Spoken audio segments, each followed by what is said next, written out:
So now let's see how we can utilize the Attract and Repel tool inside of Corel Draw. So over here you can see that I got this particular file right here. So I'm going to go around and bring in a rectangular shape. Let's say for example right here. So now what I'm going to go around and utilize the Attract and Repel tool right here. So now to do that, I need to go around over here onto the second tool right here, and you can see that Attract and Repel is an option right here. If I were to go around and click and hold right here, you can see that it actually goes around and attracts this out wherever I move my brush right here. Same goes for this as well. You can see that it goes around and attracts that out right here. It attracts out the point right here just like this if I were to click and hold right here.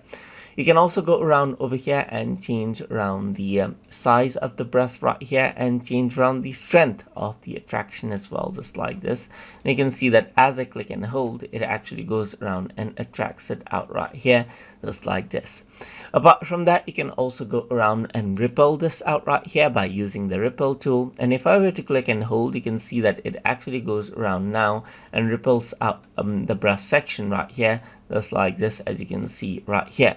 So I can go around and decrease out the strength right here, just like this. So let's just go around and decrease out the strength, click and hold it right here, and then it actually goes around and repels it out, as you can see right here as I click and hold it.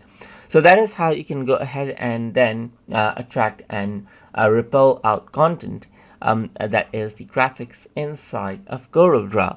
So hope you guys learned something as always. And as always, please like, comment, share, and subscribe.